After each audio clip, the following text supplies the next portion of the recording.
Once upon a time, Josh and I did a project for 10th grade science class. Actually, it might have been 9th grade science class. And we procrastinated on it, and we were down in my basement. Let me ask, what project was this again? This was the light refraction project. This is 10th grade. This is 10th grade. In 10th grade, we were doing this thing. Yeah. And we still procrastinated. Like we did hard procrastination. Brian got a very good glimpse into my brain at that point. I was like, we're good. We're going to get it. This is one of Josh's endearing qualities and most frustrating qualities when you need him to ship something out the door. Yeah. However, when we say this, necessity is the mother of invention. For real is. Now, outside the procrastination, we want to talk about how you solve problems collaboratively, because necessity is the mother of invention. All right. Let's talk about that today. Launch out on the loop as we discuss this on Curiosity Continuum.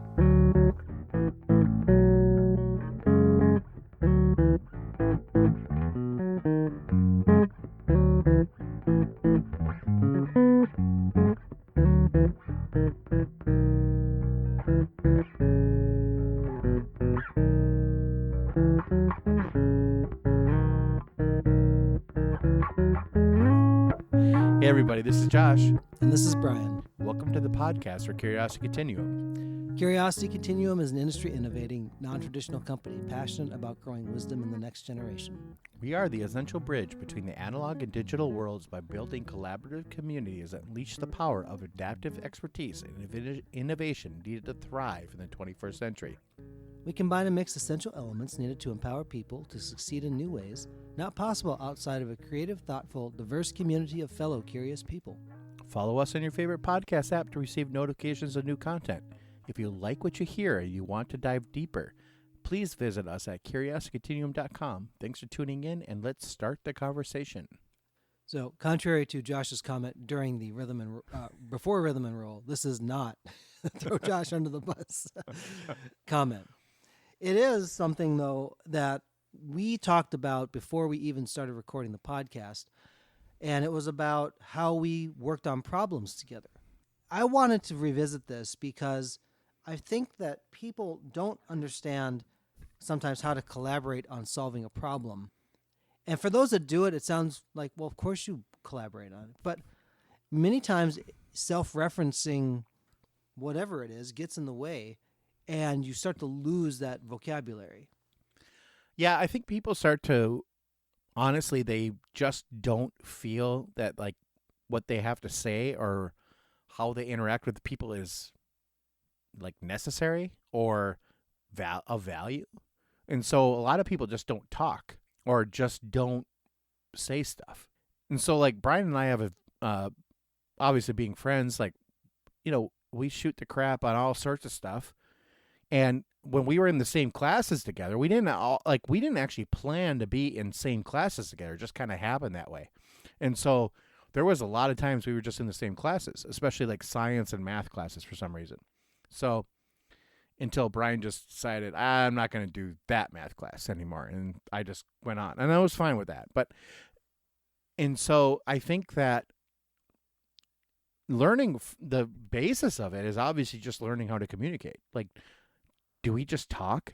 Like, what do we do? Like, remember when we would get assigned to a group or whatever, we would probably sit around and talk for about 5 minutes on something not even related to the project, much like this podcast, where we talk like 4 or 5 minutes sometimes, and we don't record it all, but we talk sometimes before, sometimes we do record it, especially in the episodes. If you want to hear some of the stuff we talk about, that might be it. But some of the other stuff we talk about, we just talk. And then we get to the problem, and we're like, oh, let's revisit this. So let's frame this a little bit. 10th grade. Let's do that. Science class. And we'll kind of break it down bit by bit. Now, we had another friend, Eric, who was working on this project with us. And we were trying to work through how we present light refraction. Okay? It sounded really fancy. We had to pick something like along the lines of that. Well, I think actually she had. I was just pull it back a little bit, I remember she had options we had to choose. And so we had to choose one of these, and we just said, oh, that one. And Brian's like, oh, you know that, Josh? I'm like, no. And you didn't either. Nope. And we were like, well, let's go for it. And here we were. Mm-hmm. Now, granted, we should have done more research before we did this project. Yeah. I'll spoil the end. You know, we got an A on the project, which was actually very shocking to both Josh and myself. And the feedback from the teacher was very good presentation. I think it was above a lot of people's heads. I remember that. Was that me using big words on purpose just to like dazzle? No, I think that honestly, Brian, was like how we did it. Like we just said, and look, we really pulled something out because we really didn't have a clue. No, we did not have a clue. And there was an epiphany moment during that time, because I remember I went over to your house at night. We were like, you know, working with whatever to find, it was convex concave light refraction. And I was reading about it in a book, and you were looking at stuff. And all of a sudden we noticed like there was a rainbow from like one of these glasses. Yes. And then I noticed in the other glass it was reversed. And we were both like, that was the epiphany moment. Oh, we can use these glasses and show the rainbow. And if it's reversed, it's convex. And if it's, or concave, and if it's the same, it's convex. And so we were like, oh, this is great. Like, we got it. We got this in the bag. And we came up with some, like, quite frankly, BS that we used to just talk about. And because Brian and I were known, like, we were known as, like, we were a total nerd kids. Oh, yeah. And there was other nerd kids, too. But we were, like, the nerd kids that you just didn't even pay attention to because we didn't do anything except get A's in school. That's all we did. We didn't do sports. Our friend Eric actually was a 3-sport athlete, and he still got A's. Mm-hmm. And Will he wasn't in sports, but he did band, and we did, like, you did band and choir, and I did choir. I mean, we did stuff like outside, and I was in church choir too. But you were in church choir? yeah, like we did the whole, you know, like we did like presentations. Remember when I did like that, the Promise, that Easter. Yes, I do. Oh my gosh. Yes, now I remember. Yeah. I wish I could find that old video of that. I should actually contact the church. We should, and it's going to go up on social media. We'll edit this part out of this conversation. Well, actually, I will edit this part out because I'm not going to put myself on blast like this. That's awesome. Let's talk about now how we got there. So when we saw the glass reflected, I think one of us, like Eric, was drinking water or something like that, and we saw it because the sunlight was coming through a split entry. Now, the problem we ran into was this. How do we make this rainbow split out consistently? Because we shined a flashlight through it, and the crap was not working. And it didn't work. I just thought, it was either you or me or all of us. I said, well, we have an overhead projector. And if you're younger than like 30, you have no idea what we're talking about. But it was an overhead projector. It was actually a pure white light, which was nice. Mm-hmm. And a pure white light can be broken into with a prism. So it would shoot up, and it had a prism in it. But we would put the glass before that. We put it on top. And when it shot out, it actually shot out the rainbow. And so we were pretty good with that. Like, it was, I wish we could like do that today, like just to see if it still work. Well, here was the piece that I also remember when we were testing at my house, is we needed a light source, but was it doing it consistently with the light source? So I had like this mirror that I found in my bathroom. It's like one of the handheld mirrors, or it was like a square. I think it had fallen out of like the frame or something like that. Right. And we're like, we have to make this colorful. Like, how do we consistently make it colorful? So we took saran wrap, and we had magic markers. Yes. And I'm like, and we like artificially made a rainbow. So in my understanding, I'm like, well, the primary. I remember that now. Yep. Yeah. So the primary colors, I'm like, well, it's red, yellow, and blue. So that should make the rainbow, right? And we did it, and it didn't work. And then we ended up going like, you know what? Let's make it green because I think it. Red, yellow, Roy G. Biv. Remember? We were looking at it. We're going like, well, what if we made that green instead? Does that give you more range? And sure enough, it did. Mm-hmm. Now, what we didn't realize in broadcast television, like the primary colors are red, green, and blue, and we didn't know that at the time. No. But we looked at the drawing that we did. We took our art primary colors, and said, yeah, that should be working, but it doesn't work. And so we had to eject the idea that those were the colors. And when we looked at it, we're like, I wonder if green worked, because we had to make it work. It wasn't like we could. Yeah, This was the night this is a before. rainbow. Like, we had to make this work. It's going to work. It had to work, and so we figured it out without knowing that, like broadcast television, it's not we use red, green, blue. We got it to work. I said, do you know why it works, Josh? He's like, no, but let's go with it. So I probably would have sat there and tried to figure out why does green work. He's like, we got to finish the project. So then we took glasses and we said, here's convex, concave, because when they said you need a prism, we didn't have one. Like, Right. So how do we fake the breaking up of the prism? And we had to do that. So when we presented it, I think we even said, like, please don't mind our janky mirror, and we put it up on the wall to help reflect it, and then you could see the rainbow, right? Yeah. And then the point was like, how do we move it around? Let's break it in this. First of all, we had to have a timeline about when this problem had to be solved. Yep. Right? Now sometimes we all have the luxury of something not being solved, but time really does force you to like focus. Yes. Yeah. Time is a constraint. We all have kind of the same amount of it. Any given day, you're given 24 hours. So it's like, and we were given a lot more time to solve the problem, and then we made the decision, or maybe it was me, made the decision, let's just push that off, and we did, because we did it. We were experts at it, and we did it. But when it came down to it, we had like 8 hours, and we had to present this in. I think both Josh and I have realized that in adult years that it's not enough to understand a complicated topic if you're trying to get other people on board. You need to use words and phrases that will get people there. And Josh especially, I'll say more on context for me, Josh is really good at using plain spoken words, especially like describing things with tech and complicated things, to get people so they feel smart about the situation, right? And like, well, Josh is so personable. He explains it so well. It's because he's not explaining it like he would need to hear it. He's explaining it like how you would need to hear it. Right. So it is a fair critique of the teacher to say we didn't make it accessible so people just learning about it could understand. And what she didn't realize is we were just learning about it too. We were ripping it straight out the book at that point. She's Straight out probably, the book. I'll say this like a shout out right now, is that she was probably the one teacher that was young enough. She's probably still alive. She may even still be teaching. Very true. Yeah. Let's talk about the perspectives for a minute. So we had time, and we had to define the problem, right?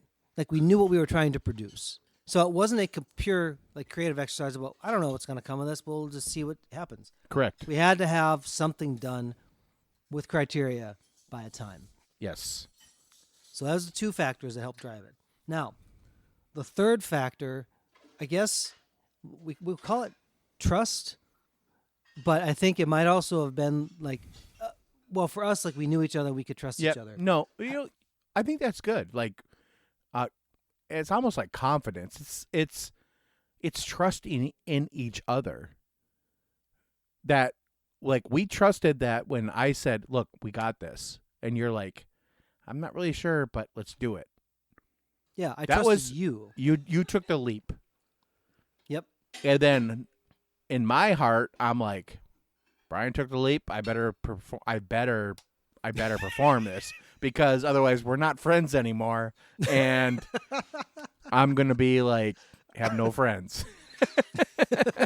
We're going to be sitting with an F in the I'm gonna be sitting in detention because Brian's gonna hit me afterwards or whatever, Sometimes I've seen this happen with a friend of mine. He had a government subcontracting business for tech, and there's a huge project that I was a part of, which I actually can't talk about in great detail just because it was covered by Yeah. that stuff. What I will say is this. During this large project, there were a lot of the subcontractors where there were some things that on the project just fell behind. It fell off schedule. And so they're like, oh my gosh, we're all going to be paid. I said, every like CEO of the companies are going in to have this review. And he came out of that meeting so relieved. He goes, a room full of grown men had an emotional moment together when the government said, we're going to pay the invoices. Yeah. And it's like everybody just breathed a sigh of relief. But I say that because those people necessarily didn't trust one another, but they worked together, and they're like, we're gonna be screwed if we don't kind of support one another in this whole thing. Right. So that trust can be situational. Doesn't mean like it has to be wrought over the course of years. It's a solidarity. Yeah. Yeah. The fourth element is basically giving room for the other person's perspective, Correct. because Josh saw something different than I did and saw something different than Eric did.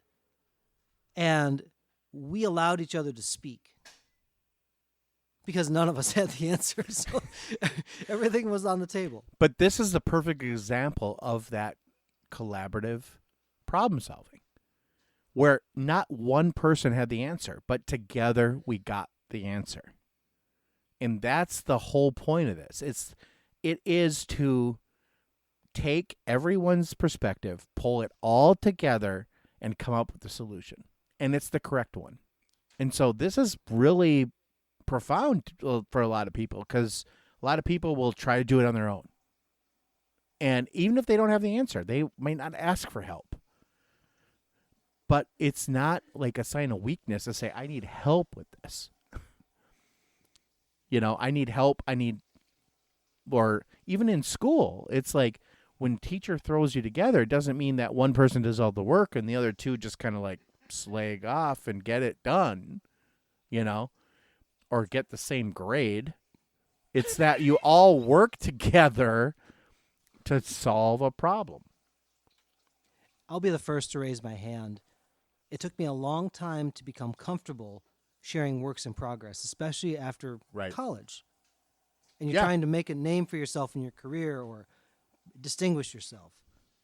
I always felt that it was going to be an indictment of me if it wasn't perfect. Now, Josh can comment on this in another episode, I'm sure, about how Brian tried to be perfect and there's no way in crap he was ever going to get there, but he sure as heck drove himself nuts in some of those adventures. I think we all do that, honestly. To some extent. Yeah. Especially if you have pride of authorship. Yeah. I had to learn to let other people speak into something and allow my work in progress to not be the reason why I stopped sharing. Because honestly, the best results happened when I said to myself, I don't need to have the already shiny. It can be half done. And then the collaboration is now we tune it and make it ours. And it's actually better than when I started because this was a together result. But it requires everybody to have a certain vulnerability to show, like, I'm showing you my work. Right. And not only that, but you're comfortable with it. You're like, here it is. I don't have all the answers. I need help. I think the words "I need help" are super profound because it's you're being vulnerable, but you're also being assertive, and you're like, together we can make this better. Those are like the tenets of collaborative problem solving. And if you don't do that, if you can't do that, you just can't progress this at all. I think we just leave it there, Josh. I guess I'll remind people. So there's a time-based thing, right? There is a defined problem that you're solving, sure, right? Or at least enough to be able to approach it. Yeah. There's a situational trust working there, for sure, and then there is letting yourself hear other people's perspective in it, right? All kind of wrapped in a common goal. Right. I mean, it's great. There. Yeah. Let's put a comma. Until next time, this is Brian. And this is Josh. Curiosity Continuum.